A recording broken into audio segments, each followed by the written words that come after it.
subscribe and press the bell icon to never miss another video of Bhakti Charu Swami.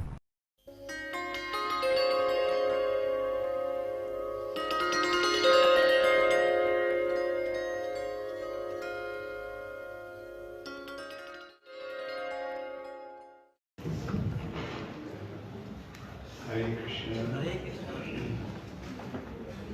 नमः ओम विष्णु पदाय कृष्ण पृष्ठाय भूतले श्रीमते भक्ति वेदांत स्वामी नमस्ते सरस्वती देवी गौरवाचार्य निर्विशेष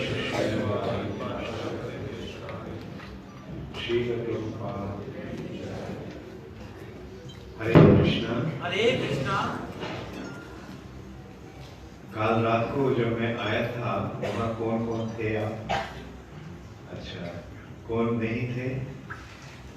ओह अच्छा, क्योंकि कल रात को ही मैं ब्रह्म संहिता के बारे में कुछ इंट्रोडक्शन किया था, तो ठीक है मैं फिर से बता रहा हूँ। सारे वेदों का सार निचोड़ है भगवद गीता और श्रीमद्। वेद विशाल है और इसलिए वेद का जो कहना जो है वो समझने में मुश्किल होता है। It can become quite confusing. Now we can see हम देखते हैं कि जो बाकी जो सारे धर्म हैं वो सारे धर्म का एक या दो ही ग्रंथ है, शास्त्र। जैसे मुसलमानों का कुरान, क्रिश्चियनों का बाइबल, यहूदी का थोड़ा, बल्कि हिंदुओं का कंफ्यूजन। इसका कारण ये है, ये श्रीमद् भागवत में ही इसका वर्णन हुआ है। भूरिनी भूरि कर्माणि श्रोतव्यानि। भूरिनी का मतलब विशाल, वेद है विशाल और भूरि कर्माणि, वेदों में बहुत सारे कार्य का, पद्धति का वर्णन। और जब तक का पूरे सारे वेदों का अध्ययन और अनुधावन उपलब्धि नहीं होता है तो वेद का मतलब क्या है समझ में नहीं आता है।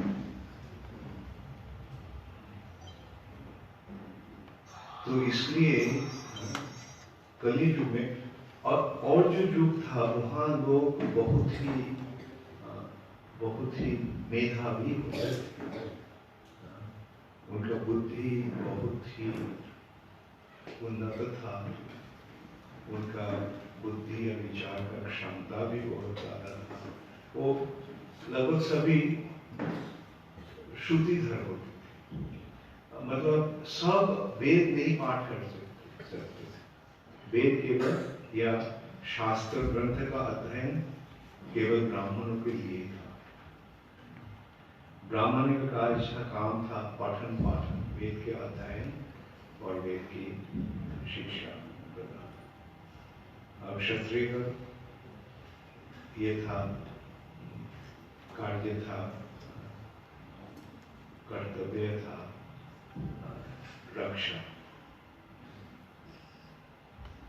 राष्ट्र की रक्षा, प्रजाओं की रक्षा, धर्म की रक्षा, ये सारे क्षत्रिय का काम था। तो ब्राह्मण का काम था वेद पठन, वेद के अध्ययन और वेद की शिक्षा प्रदान शिष्य। तो क्योंकि उन लोगों का वो बहुत मेधावी थे, इसलिए उनके लिए सारे वेद का अध्ययन संभव होता है। फिर भी हर ब्राह्मण वेद का अध्ययन नहीं करते थे, सारे वेद।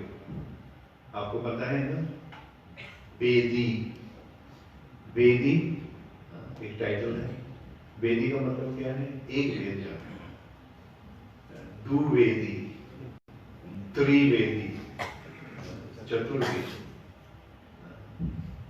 उसके परे है चक्रवर्ती, सार्वभौम।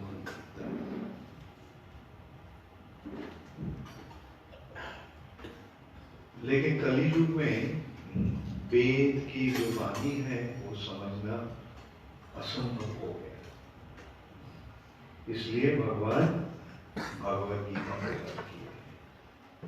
सारे वेदों का जो असल उद्देश्य है वो भगवत गीता में प्रकाश हुआ। और वेदों का और बढ़कर जो विचार है उसका वर्णन हुआ है श्रीमद् भागवत। इसलिए इस दो ग्रंथ ही काफी है हमारे, केवल हमारे लिए नहीं, सबके लिए। इसलिए चैतन्य महाप्रभु इस दो ग्रंथ के आधार पर ही प्रचार किए थे। श्रील प्रभुपाद भी दो ग्रंथ के आधार पर ही प्रचार किए। बाकी जो है उस ये दो ग्रंथ को समझने के लिए उसका विश्लेषण हुआ। इसे छोड़कर नहीं, उसको ही समझाने के लिए और सारे ग्रंथों का वर्णन। तो श्रीमद् भागवतम ही है सही एडवांस्ड स्टडी। आपको शायद याद है श्रील प्रभुपाद क्या बोलते थे? Preliminary education Bhagavad Gita, advanced education Shrimad Bhagavat, और एडवांस्ड चैतन्य चरितामृत।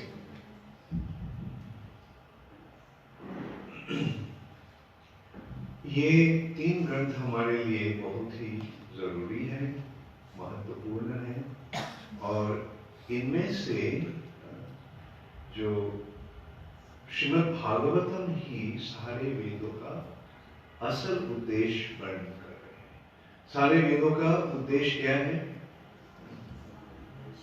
वेदश्च सर्वै अहमेव वेद्यः। सारे वेदों में क्या समझना है? केवल भगवान को ही समझना है।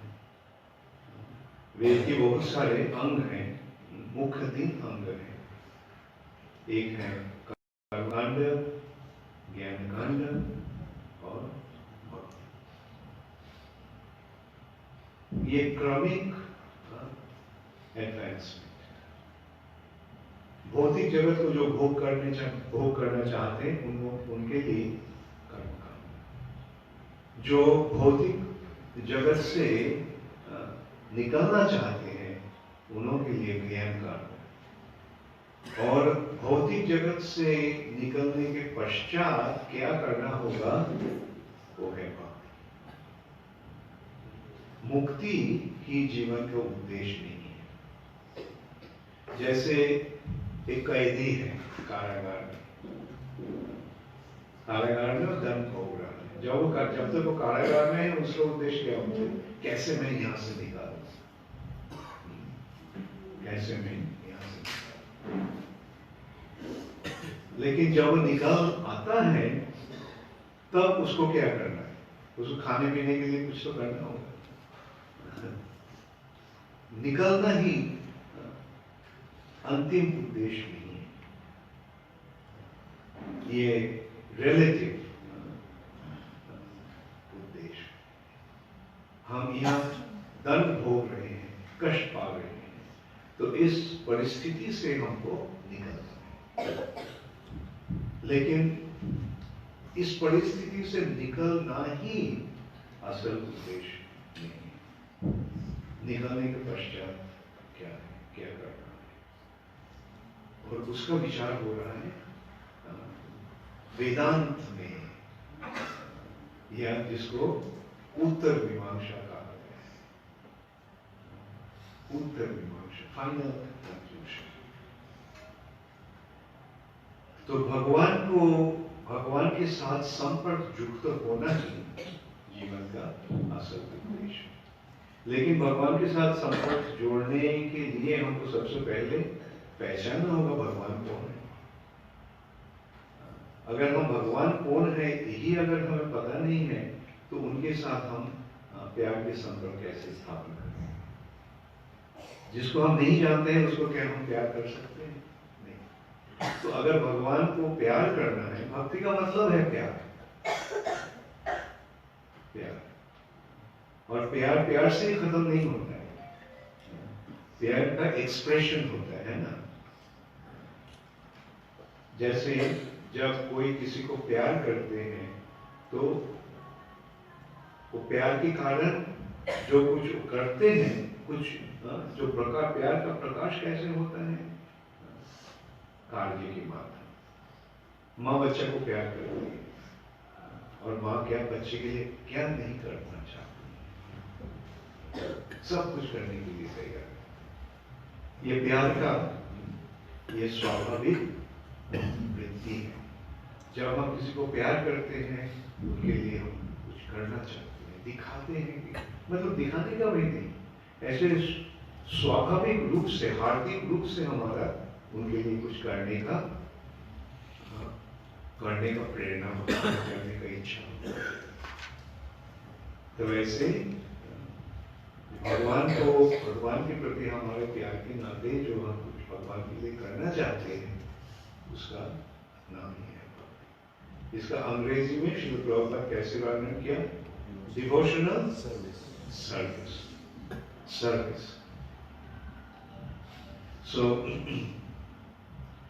तो भगवान के प्रति प्यार की पहला कदम है भगवान कौन है ये पहचान। और प्यार क्या कब होता है? जब आकर्षण होता है। आकर्षण बिना प्यार हो सकता है? सुंदरता प्यार की माध्यम और प्यार की प्रेरणा है। ये प्यार के लिए जो आकर्षण है वो 6 प्रकार का होता है। एक है सुंदरता, एक है वैभव, एक है शक्ति, एक है यश और ज्ञान और त्याग। ये 6 हमें आकर्षण करते हैं। और क्योंकि कृष्ण सबको आकर्षण करते हैं, क्योंकि कृष्ण में ये 6 गुण पूर्ण रूप से विराजमान है, इसलिए कृष्ण परम आकर्षण। कर्षति कृष्ण।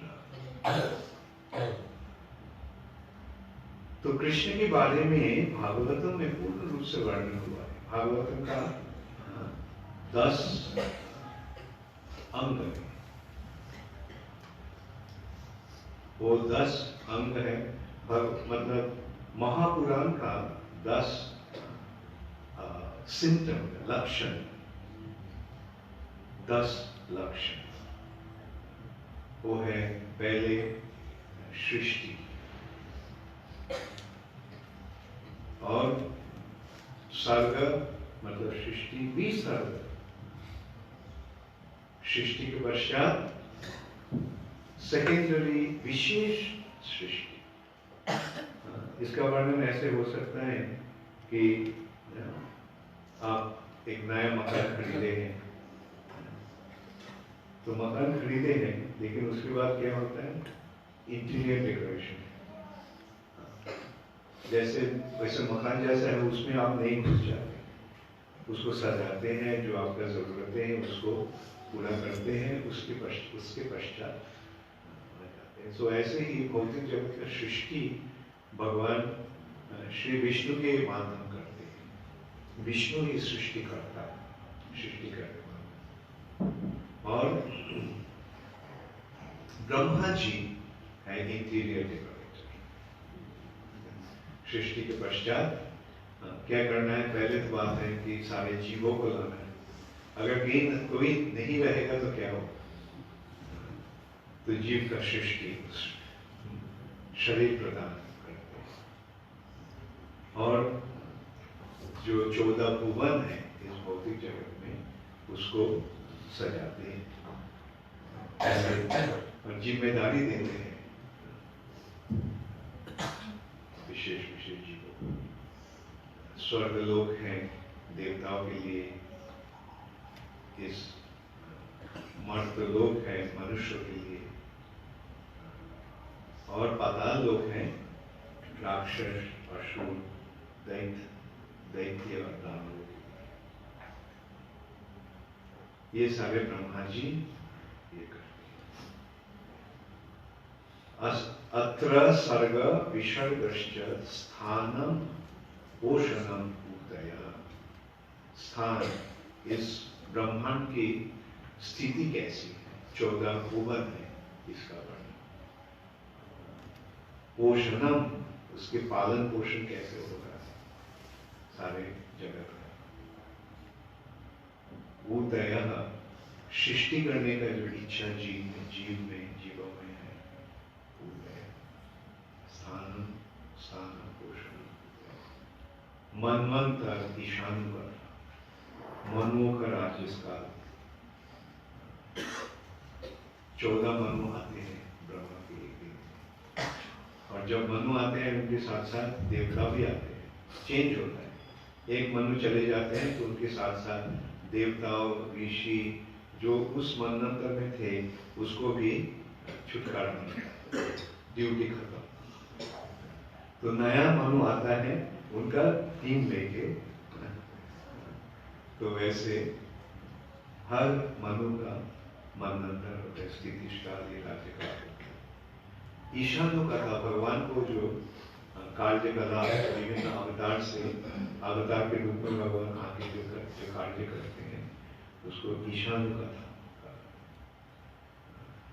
ईशान का था निरोधा, ये भौतिक जगत के जो आकर्षण है या बंधन है उससे छुटकारा, मुक्ति। भौतिक जगत के कार्यकलाप का खत्म होता है तो मुक्ति के पश्चात भगवत भक्त। ये 10 लक्षण है महापुरा। निरोध मुक्ति आश्रय, सबको आश्रय कौन है? हमारे सही आश्रय कौन है?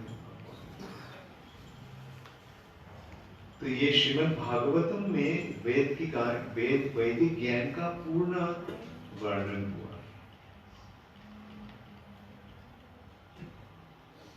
और भागवतम भी विशाल है, 18,000 श्लोक है, 12 स्कंद है,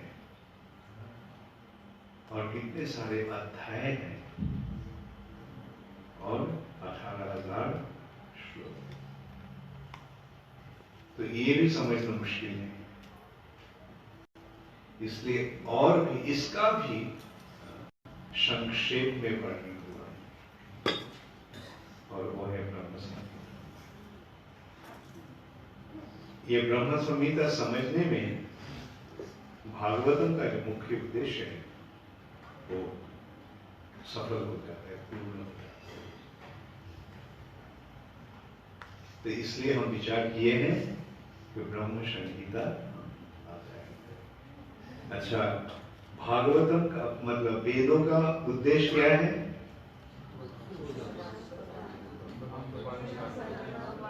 भगवान को पहचानना। वेदिष्ट सर्वै अहम् एव हि वेद्य, अहमेव वेद्य। वेद्य का मतलब है जानना। सारे वेदों में केवल भगवान को ही पहचानना है, भगवान को ही समझना है, और भगवान के साथ ही संपर्क जोड़ना है। तो ऐसे जब हम भागवतम के जो मुख्य उद्देश्य जो है वो ब्रह्म संहिता में ही सफल और पूर्ण। कैसे? इसका शुरुआत होता है पहले श्लोक में भगवान की वर्णन। भगवान कौन है? कृष्ण कौन है? ईश्वरः परमः कृष्णः सच्चिदानंद विग्रह अनादिर आदिर गोविंदः सर्वकारण कारणः। मतलब ईश्वर। ईश्वर का मतलब क्या है? ईश्वर का मतलब सरल रूप से मालिक।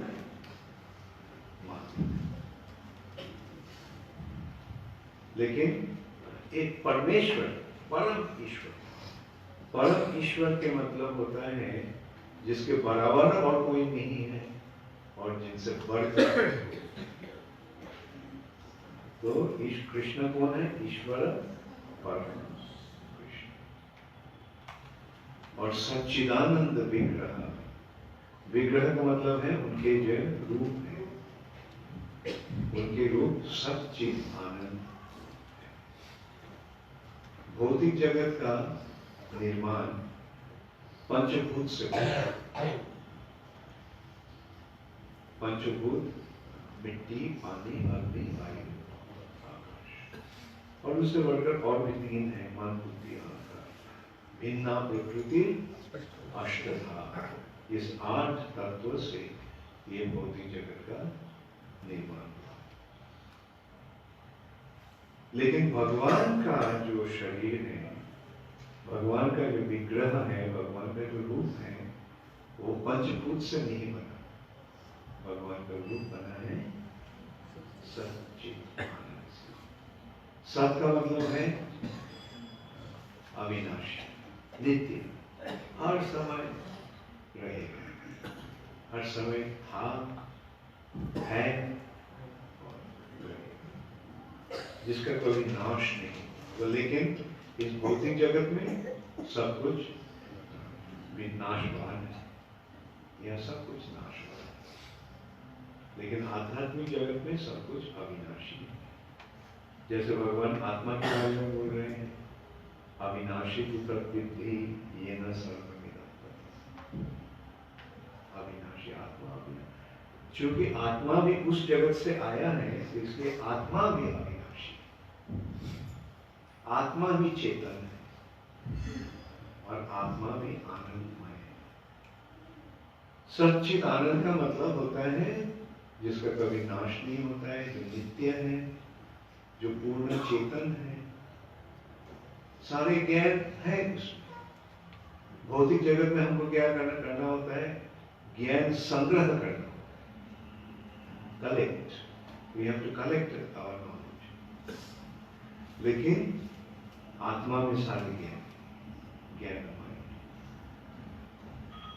और आत्मा आनंद। ये है आत्मा की स्वाभाविक। तो कृष्ण का विग्रह कैसे है? सच्चिदानंद विग्रह। और कृष्ण है अनादि आदि, अनादि के भी आदि। जैसे जो कुछ है उसका कुछ आदि है, कारण है। ये टेबल क्यों है? बहुत सारे कारण। लकड़ी था, कारपेंटर था, डिजाइन किया, बनाया, और कोई आके इसको खरीदा। तो ऐसे एक के पीछे एक कारण होता है। तो ये कारण ढूंढते ढूंढते ढूंढते ढूंढते जब हम अंत में आते हैं जिसको कोई कारण नहीं है, वो है भगवान। अनादि आदि गोविंद और सर्व कारण का कारण, वही है सारे कारणों का कारण। तो ऐसे कृष्ण के वर्णन करते हुए इस ब्रह्म संहिता का शुरुआत होता है। यह ब्रह्म संहिता, संहिता का मतलब है कोई महान व्यक्ति, कोई तत्व ज्ञानी व्यक्ति, जैसे ब्रह्मा जी, गर्ग मुनि, सनक ऋषि, उन्होंने जो बताए हैं वो है सब। जैसे ब्रह्म संहिता, ब्रह्मा को दिया गया जो संहिता, नारद मुनि गर्ग मुनि जो बताया, गर्ग सनक संगीत, ऐसे सारी संहिताएं। तो ब्रह्मा जी ने जो वर्णन दिए हैं वो है ब्रह्म संहिता, और इसकी जो 5वां अध्याय जो है ये बहुत ही महत्वपूर्ण है। इसलिए श्री चैतन्य महाप्रभु जब दक्षिण भारत में भ्रमण कर रहे थे, और जब चैतन्य महाप्रभु ने आदिकेश्वर मंदिर में ये ब्रह्म संहिता प्राप्त हुए, तो इस 5वें अध्याय को संग्रह करके लाए थे, खुद लिख के ये अपने साथ आया, और जब जगन्नाथपुरी में वापस आया अपने मंदिर को, वैसे इस ब्रह्म संहिता के 5वें अध्याय। तो ये हमें सोचना चाहिए कि चैतन्य महाप्रभु अपने साथ कुछ भी नहीं लेना चाहा। जब दक्षिण भारत में जा रहे थे कुछ भी नहीं लेना चाहा, खुद चला अकेला जाने का तय किया था। तो नित्यानंद प्रभु ने उनको वैसे समझाया कि अकेला अगर आप जाओगे तो अपना कपड़ा कैसे कमंडलू कैसे करोगे, पानी के लिए जो ये होता है जैसे कमंडलू तो कैसे होगे, क्योंकि तुम्हारा 2 हाथ तो जपने में ही मगन रहे। तो तब चैतन्य महाप्रभु एक भक्त को साथ लेने के लिए स्वीकार करेंगे, और वो है छोटा हरिदास। जो चैतन्य महाप्रभु कुछ भी अपने साथ लेना नहीं चाहा, स्वयं इस अध्याय को, ब्रह्म संहिता के 5वां अध्याय अपने हाथ से लिखकर लाया, तो हमें सरल रूप से अनुभव होता है कि इसका महत्व कितनी जरूरी है और क्यों है, इसका विचार हम आप करेंगे। ब्रह्म संहिता का पहले ही वर्णन हो रहा है कि भगवान का धाम कैसे है। सहस्त्र पत्र कमलम गोकुलाख्य महत्पदम तत् कंजल कंकीर तत्किंजल तत्कर्णिकारं तद्धाम तत् अनंतांश सहस्त्र पत्र। सहस्त्र का मतलब क्या होता है? हजारों। पत्र मतलब दल, पत्ते। फूल के क्या होता है? पखे, पत्ते, पत्तियां, हाँ, पत्तियां। तो ये हजारों पत्तियां से ये संबंधित है। ये एक कमल जैसा भगवान के नाम गोकुलाख महत्व भगवान को देना।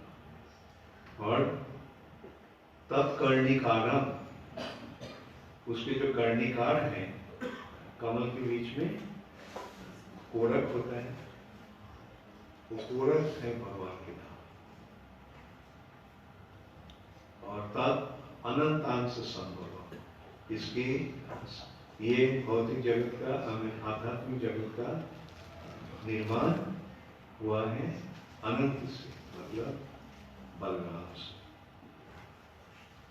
अच्छा, कर्णिकारं महज्जंत्रं षट्कोणं वज्रकीलकं षडंग षट्पदिस्थानं प्रकृत्या पुरुषेण च प्रेमानंद महानंद रसेनावस्थितं निजा ज्योतिरूपेण मनुना कामो बीजे रस। ये फिर से इसका वर्णन हुआ है। ये जो भगवान का धाम रूप जो कमल का कर्णिकार है उसका ये कैसी है? षड अंग षटपति स्थान, 6 कोण है। 6 कोण में से ये 6 मंत्र है। षटपदी मंत्र का 6 पद है, उसका भी वर्णन हुआ है। ये मंत्र ही भगवान का स्थान, भगवान का स्थान मंत्र के रूप में विराजमान है। तो हम जब ये मंत्र जपते हैं तो हमको अंत में मतलब हमारा जो हम जब सफलता प्राप्त होते हैं, मंत्र का पूर्णता प्राप्त होते हैं, तब भगवान को दर्शन होता है। कैसे दर्शन होता है? वो मंत्र के बीच में भगवान को दर्शन। और ये मंत्र का ये मंत्र है कृष्णाय गोविंदाय गोपीजन वल्लभाय स्वाहा। आप में से ब्राह्मण कौन कौन है? अच्छा, तो ये है गोपाल गायत्री का गोपाल। ये गोपाल मंत्र ही, गोपाल मंत्र का 6 क्या बोलते हैं इसको, शब्द युक्त षट, ये 6 चिन्मय शब्द युक्त षट कनिमय मंत्र है।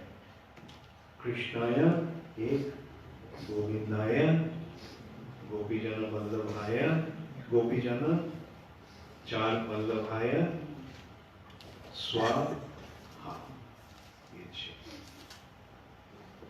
तो ऐसे हमें पता चलता है, हम जब मंत्र जपते हैं उसका उद्देश्य क्या होना चाहिए। अच्छा, ये तो मंत्र हुआ भगवान का, जो जहाँ भगवान विराज करते हैं उसका। और हरे कृष्ण महामंत्र में क्या होता है? उस स्थान में जो भगवान विराजमान है उसके, वह कौन है? राधा कृष्ण। ये हरे कृष्ण महामंत्र राधा कृष्ण के ही द्योतक इंगित कर। हरे का मतलब श्रीमती राधा, कृष्ण मतलब हरे कृष्ण, राधा कृष्ण, राधे कृष्ण संबोधन, हे राधे, राधे कृष्ण कृष्ण कृष्ण राधे राधे, राधे कृष्ण कृष्ण कृष्ण राधे राधे। तो मतलब ये मंत्र के माध्यम ही भगवान, इस मंत्र के द्वारा, जो गोपाल मंत्र है उसके द्वारा भगवान के स्थान जो है, जहाँ भगवान विराज करते हैं, उस स्थान का प्रकाश होता है। और हरे कृष्ण महामंत्र से भगवान श्रीमती राधा रानी के साथ प्रकाश होता है।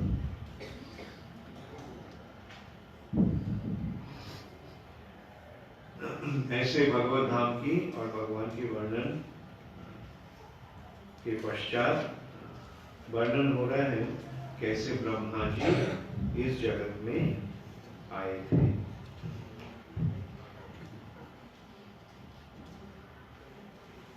ये बड़े सारे वर्णन हुआ है, उसमें हम नहीं जा रहे हैं।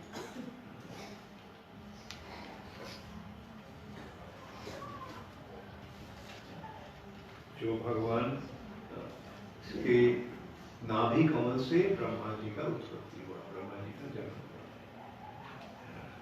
ब्रह्मा जी स्वयं भगवान से आए थे, ये तो सबको पता है।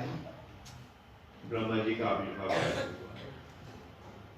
तो इस जगत में जो आते हैं वो सब वो अज्ञान में रहते हैं। जब बच्चा का जन्म होता है उसको पता रहता है, कुछ ज्ञान रहता है नहीं, लेकिन धीरे धीरे वो ज्ञान प्राप्त होता है।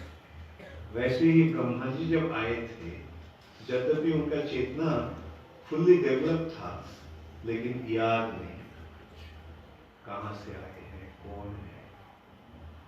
तो इसलिए ब्रह्मा जी ने सोचने लगा, देखा कि बैठे हुए हैं एक कमल के ऊपर और चारों ओर एक सागर है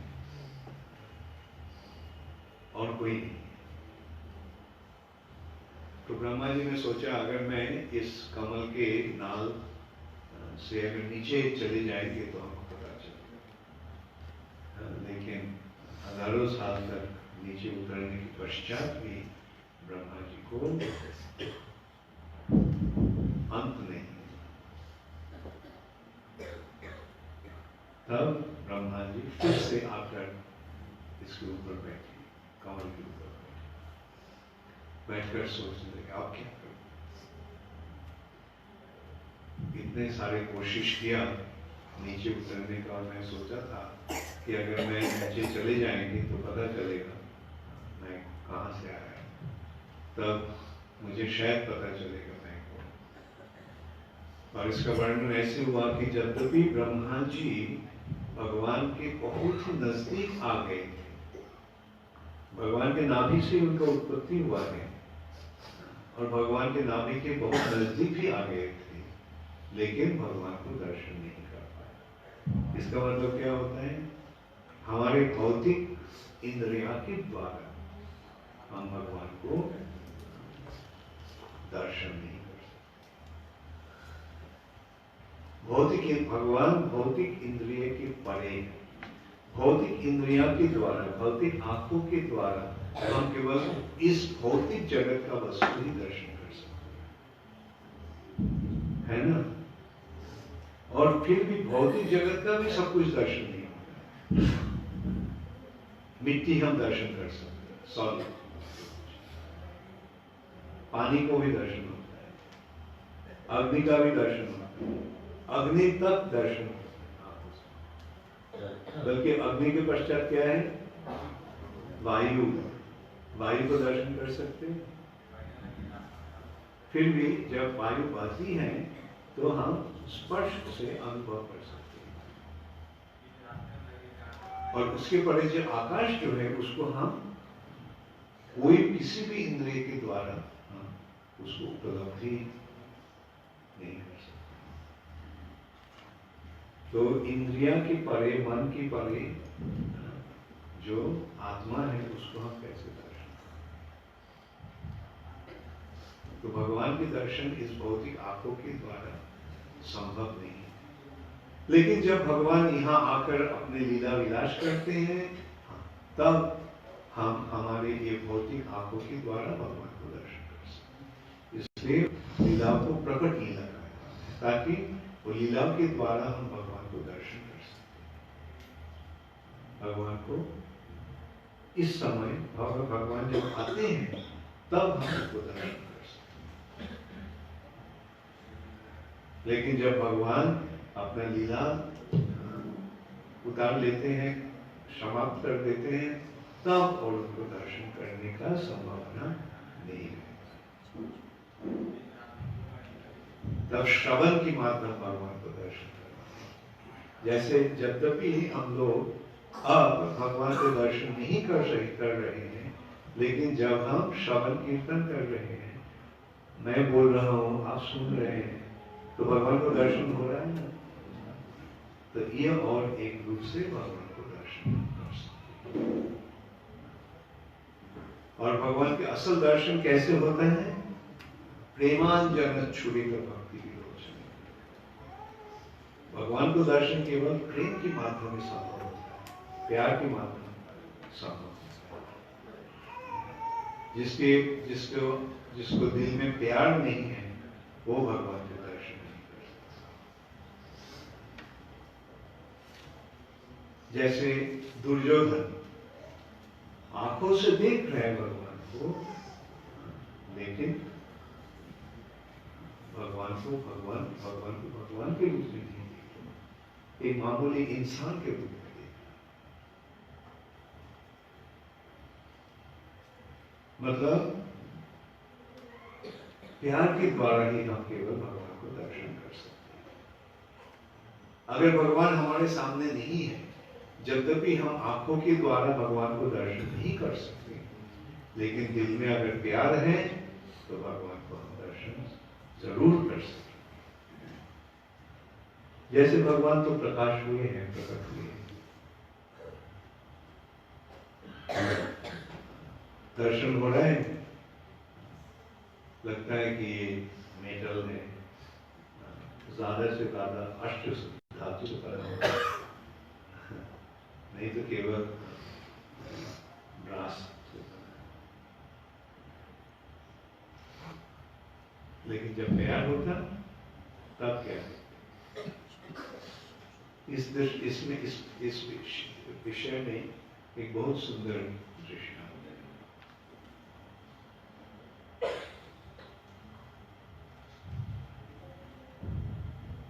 एक माँ को बच्चा खो गया और माँ बच्चा को तस्वीर देख रही है। माँ का मनोभाव उस समय कैसा? रोने लगी। क्यों?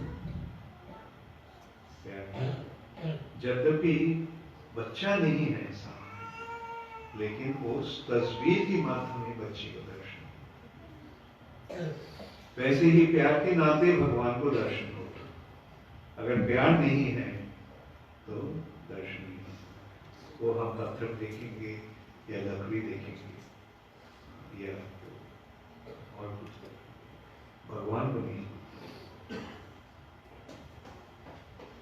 इसलिए भगवान को अगर दर्शन करना है, चाहे भगवान हमारे सामने हो या ना, अगर दिल में हमारा प्यार है तो भगवान को दर्शन जरूर जरूर।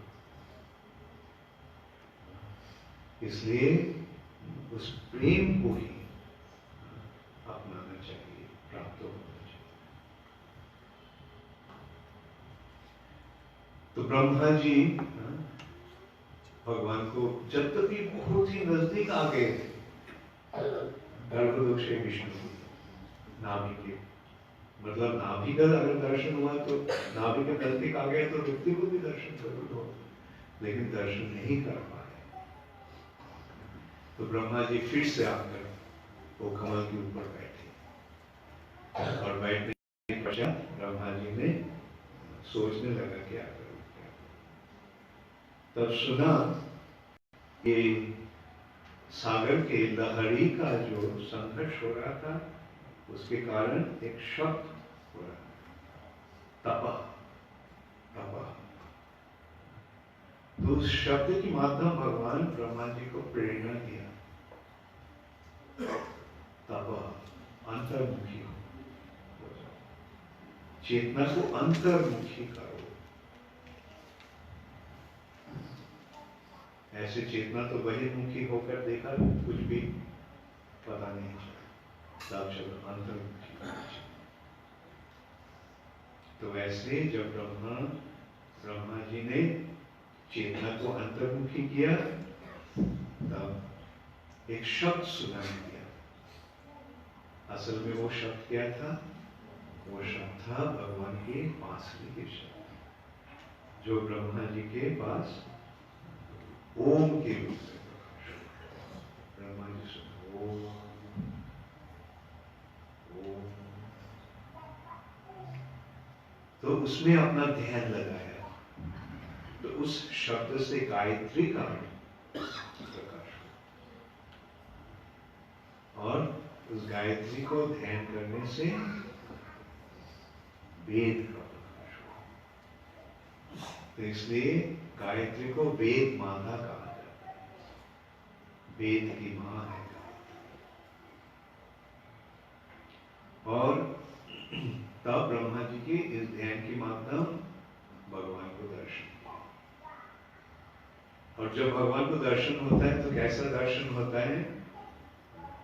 जब भी लगता है ब्रह्मा जी ने अंतर्मुखी हुआ, अंतर्मुखी किया अपने चेतना को, ब्रह्मा जी ने उस समय भगवान को दर्शन किया। तो वो दर्शन यद्यपि हृदय में लगता है, हृदय में हुआ, लेकिन उस दर्शन भगवत धाम से अभिन्न।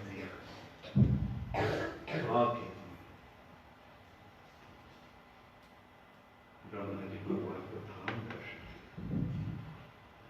उसका ही वर्णन ब्रह्म संहिता के 29 से लेकर 65 श्लोक तक हुआ। पहली श्लोक है चिंतामणि प्रकर सत्मसु कल्प वृक्ष लक्षावृतेषु सुरभिरभिमा गंधर्व कोटि कमनीय विशेष शोभम गोविंदम आदि पुरुषम तमहं भजामि। मैं इसको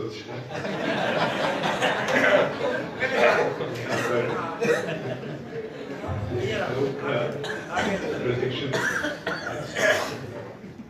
अच्छा लक्ष्मी चिंतामणि चिंतामणि प्रकर सत्सु कल्प वृक्ष लक्षावृतेषु सुरभिरभिमालय लक्ष्मी सहस्र सतत संभ्रम से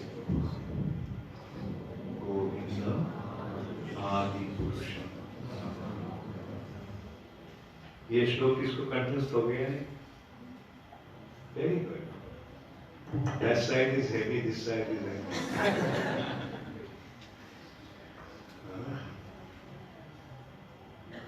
ना कि आप शर्मा रहे। ओके, तो हम इसको रिसाइट करते हैं। रिसाइट का हिंदी क्या होता है? उच्चारण। ये आवृत्ति शब्द आता है। हाँ।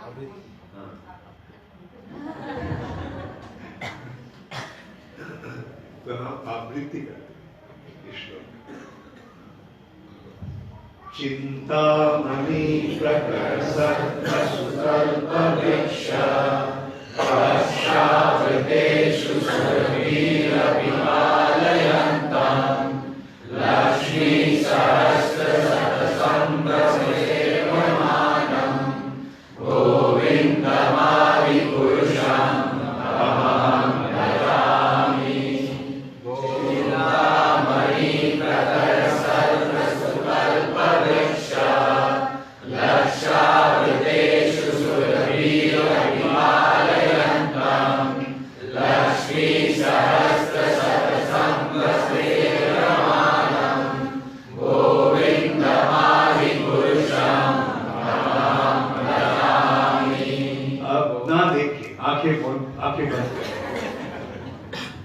चिंतामणि प्रकर सत्मसु कल्प वृक्ष लक्षावृतेषु सुरभिरभिमालयन्तम् Lakshmi सहस्रशतसंवत्सरेवमानं गोविन्दमादिपुरुषं तमहं भजामि। Very good. Thank you. Chintamani भगवान के धाम ब्रह्मा जी गए हैं। ब्रह्मा जी चले गए वृंदावन। वो कमल से नहीं है। ब्रह्मा जी अब चले गए हैं वृंदावन। वहां क्या देख रहे हैं ब्रह्मा?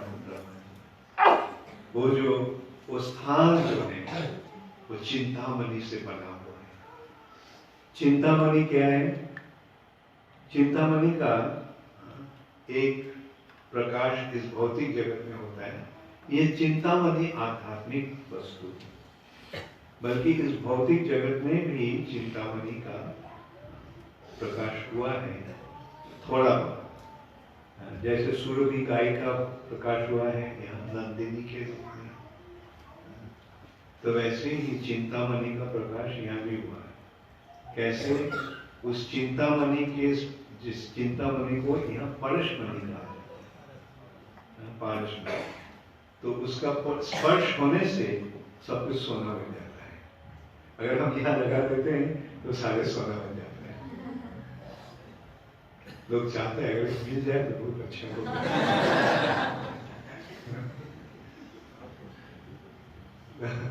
तो लेकिन वृंदावन के सारे जगह चिंतामणि से बना हुआ है। प्रकरण सद्मसु वहां के जितने सारे मकान वगैरह जो है वो सब चिंतामणि से बना है। और चिंतामणि प्रकरण सदमसु, और वृंदावन है वन। वन में क्या होता है? वृक्ष होता है, पेड़ होता है। वो सारे पेड़ क्या है? कल्प वृक्ष। एक कल्प वृक्ष के पास अगर हम जो कुछ मांगते हैं मिल जाता है, जिसे कल्प वृक्ष का है। अब देखो वहां के सारे वन में जितने सारे वृक्ष हैं सब है लक्षावृति, और सुरभीर अभिपाल है। वहां के जितने सारे गाय को भगवान पालन कर रहे हैं, पाल रहे हैं, वो सब है सुरभि गाय। तो ये सुरभि गाय के बारे में कुछ बोलेंगे? हाँ? सुनना चाहते हो? मैं जैसे बोला, सुरभि का एक बच्ची इस भौतिक जगत में, तो वो है, उसका नाम है नंदिनी। नंदिनी वशिष्ठ मुनि के पास, वशिष्ठ मुनि के पास थी। तो एक दिन एक राजा जिनका नाम था विश्वामित्र, वो वन में मृगया करते हुए, शिकार करते हुए थक अपने सारे सैन्य समूह को लेकर वशिष्ठ के आश्रम में आया। आकर तो वशिष्ठ ने बोला, आप सब जाके नहा कर आइए पानी के लिए नदी में, तो आपको खाने के लिए कुछ व्यवस्था जरूर करें। तो राजा विश्वामित्र ने सोचा, ये जंगल के अंदर क्या करेगा, होगा शायद थोड़ा सा फल वगैरह कुछ मिलेगा। बल्कि नहाकर जब आया तो देखा कि ऐसा एक आयोजन हुआ है जो अपना प्रासाद में भी वो कल्पना भी नहीं कर सकता। थाली सोने से बना हुआ और हीरे आदि जहरों से उसका डेकोरेशन, कटोरे सोने का, ग्लास सोने का, और खाना कितने सारे खाना। राजा होते हुए उसको भी पता भी नहीं था इतने सुंदर खाना और कितने तरीका का। तो तत्पश्चात विश्वामित्र ने पूछा, ऐसे आयोजन आप कैसे किया?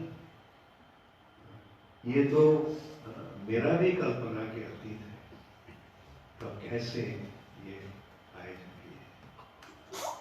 तो वशिष्ठ मुनि ने नंदिनी को दिखाया, ये है मेरा गाय नंदिनी, ये है सुरभि की कन्या, और उसके पास हम जो कुछ चाहते हैं, जो कुछ मांगते हैं, ये तो आयोजन मैंने किया, नंदिनी किया। तो विश्वामित्र बोला, तो एक गाय में आप हमको दे दीजिए। आपको तो, आप तो यहाँ रहते हैं, आपको तो जरूरत कुछ भी नहीं है। तो मेरा तो राजा होने के नाते कितने सारे ये हमें अगर मिल जाता है तो बहुत अच्छा होगा, आप दे दीजिए, मैं आपको 1000 गाय दे दूंगा। वशिष्ठ ने बोला, नहीं, संभव नहीं है। ठीक है, 10,000, 1,00,000। वशिष्ठ ने बोला, ये मेरा बेटी जैसी, इसको मैं दे दूंगा। तो विश्वामित्र ने बहुत क्रोधित हो गए, देखो ये तो लगता है ऋषि है, त्यागी है, देखो इसका मनुष्य अपना गाय देना नहीं चाहते। चलो, वो सैनिकों को बोला, जबरदस्त इस गाय को ले जाओ। तो तब सैनिकों ने गाय को बांधा, नंदिनी को खींचकर, रोते हुए नंदिनी ने बताया, वशिष्ठ आपके सामने हाँ पर ऐसा अत्याचार हो रहा है, आप कुछ नहीं करेंगे। वशिष्ठ बोला मैं ब्राह्मण हूँ, हिंसात्मक कार्य मेरे लिए, लेकिन अगर तुम चाहो तो तुम आत्मरक्षा कर सकते, बस। तो नंदिनी ने एक ऐसा रेजिमेंट बनाया ना सैनिकों को, वो विश्वामित्र को सैनिकों को हराकर भगा दिया। तो देखो ये है सुरभि के कैपेसिटी। ये अच्छा, काल्पवृक्ष के बारे में सुनोगे? एक व्यक्ति एक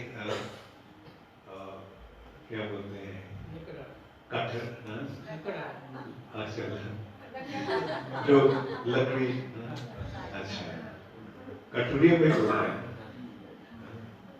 कटोरिया, जो भी हो। तो वो जंगल में लकड़ी काटने को गए, बल्कि वो जो एक पेड़ को काट रहा था वो था एक कल्पवृक्ष के बाजू में। तो काटते काटते उसका जो कुठार का जो हैंडल है वो टूट गया। तो सोचने लगा टूट गया, इसको हम क्या करेंगे, यहाँ क्या मिलेगा, अच्छा होता अगर कहीं मिल जाता था, नया कुठार मिलता था, और झट से एक नया कुठार आ गया। तो काटने लगा, थक गया, सोचा बहुत बड़ा है काटने में, ये वृक्ष कितना बड़ा है, तो अगर ऐसे ही काट जाता था तो बहुत अच्छा होता। तो झट से वो कुठार उसके हाथ से निकल कर पेड़ को काटना शुरू किया, पेड़ काट दिया। वो सोचा अगर ये लकड़ी टुकड़ा हो जाता था तो अच्छा होता, बस वो भी कर दिया। ये लकड़ी बांधने के लिए अगर कुछ होता बहुत अच्छा होता, वो भी आ गया, लकड़ी बांध दी, जो लकड़ी सब बांध दी। बहुत भूख भी बहुत लगा है, कुछ अगर खाना मिल जाता तो अच्छा होता। तुम्हारे झट से खाना भी आ गया। तो खाने के पश्चात उसको बहुत नींद आया और सोचने लगा अगर मैं सो गया, अगर एक शेर आता तो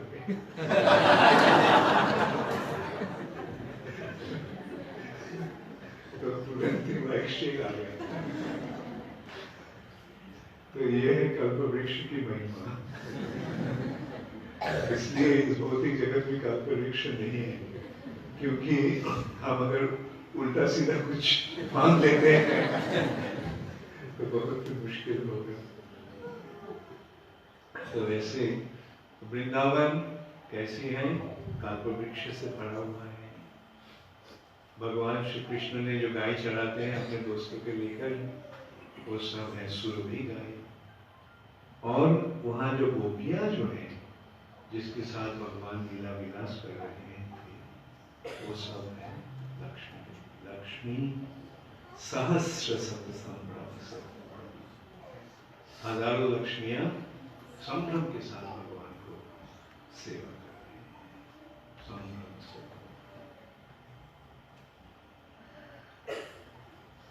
तत्पश्चात ब्रह्मा जी भगवान को देख रहे हैं। वेणुं कनंतम अरविंद दलायताक्षं बर्हावतां समसितां सुंदरं गंधर्व कोटि कमनीय विशेष शोभम गोविंदमादिपुरुषं। भगवान क्या कर रहे हैं, भगवान को देख रहे हैं। वेणु, भगवान बांसुरी बजा रहे हैं।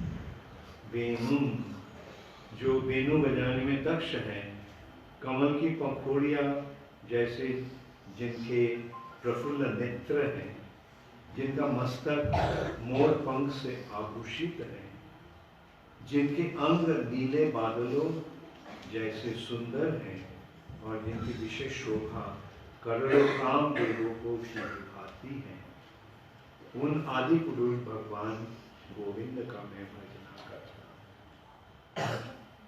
भगवान को दर्शन कैसे कर रहे हैं? सुंदर रूप से बांसुरी बजा रहे हैं, वेणुम कनंतम। भगवान की आंखें कैसे हैं? अरविंद दलायताक्ष। अरविंद का मतलब है कमल। अरविंद कमल जैसे, कमल जैसे, कमल की पंखुड़ियां जैसे उनके प्रफुल्ल नेत्र हैं। और वर्धावताम, उनके सिर पर मयूर मोर पंख है। मोर पंख से उनकी मस्तक आभूषित है। जिनके अंग नील बादलों जैसे सुंदर हैं और जिनकी विशेष शोभा करोड़ों काम देवों को भी लुभाती है, उन आदि पुरुष भगवान गोविंद का मैं भजना करता हूँ।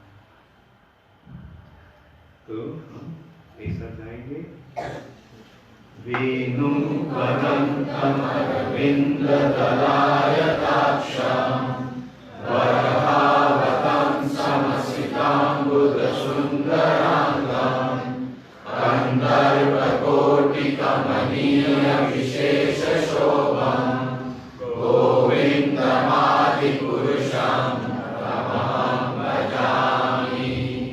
वेणुं कनंतम अरविंद दलायताक्षं वरहावतं समसिताम्बुज सुंदरांगं कंदर्पकोटि कमनीय विशेष शोभं गोविंदमादि पुरुषं तमहं भजामि। वो अच्छा आंखें बंद कर।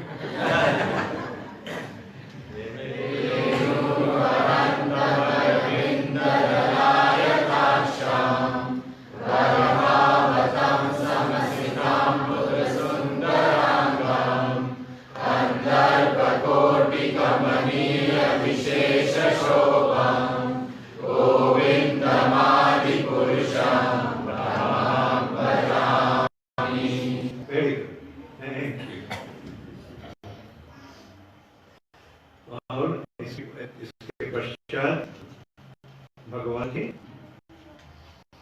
और एक वर्णन हो रहा है, आलोल चंद्र कलसत वनमाल रत्नांगदं प्रणय केली कला विलासम श्यामं त्रिभंग ललितं नियतक प्रकाशम गोविंदम आदि पुरुषम। आलोल का, आलोल का मतलब क्या है? हिल रहा है।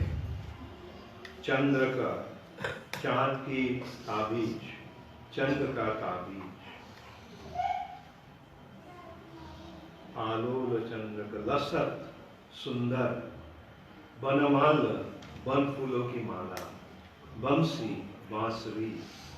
रत्न अंगदम, रत्न जड़ित आभूषणों से शोभित। प्रणय, प्रेम की केली कला, लीलाओं में। विलासम, जो सदैव मग्न रहते हैं। श्यामम, श्याम सुंदर।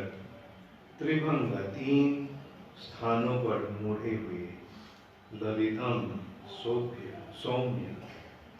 नियतक, नित्य। प्रकाशम, प्रकाशित। गोविंदम, गोविंद को। आदि पुरुषम, आदि पुरुष। तमहं भजामि, मैं उनको भजना करता हूँ। जिनके गले में चंद्रक से शोभित बनमाला झूम रही है, जिनके दोनों हाथ बंसी तथा रत्नजड़ित बाजूबंदों से सुशोभित हैं, जो सदैव प्रेम लीलाओं में मग्न रहते हैं, जिनका ललित त्रिभंग श्याम सुंदर रूप नित्य प्रकाशमान है, उन आदि पुरुष भगवान गोविंद का मैं भजना करता हूँ। आलोलो चंद्र का लसत वनमाल लवंशी। चंद्रहार से भगवान के गले में और वनमाला से शोभित है उनके गलदेश। रत्नांगन, सारे शरीर रत्न से विभूषित है। प्रणय केली कला विलासम, और भगवान प्रणय प्रेम लीला विलास कर रहे हैं। श्यामं त्रिभंग ललितं नियत प्रकाशम, उनके जो श्याम सुंदर रूप प्रकाशित है। गोविंद को मैं, आदि पुरुष गोविंद को मैं, इसको भी हम पढ़ लेते हैं। आलोल चंद्र कलशत वनमाल्य वंशी, रत्नागरम प्रणयकेली कला विलासम, श्यामं त्रिभंग ललितं नियत प्रकाशम, गोविन्दमादि पुरुषं तमहं भजामि। आलोल चंद्र कलशत वनमाल्य वंशी, रत्नागरम प्रणयकेली कला विलासम, श्यामं त्रिभंग ललितं नियत प्रकाशम, गोविन्दमादि पुरुषं तमहं भजामि। आलोल चंद्र कलशत वनमाल्य वंशी, रत्नागरम प्रणयकेली कला विलासम, श्यामं त्रिभंग ललितं नियत प्रकाशम, गोविन्दमादि पुरुषं तमहं भजामि। Thank you very much. Hare Krishna.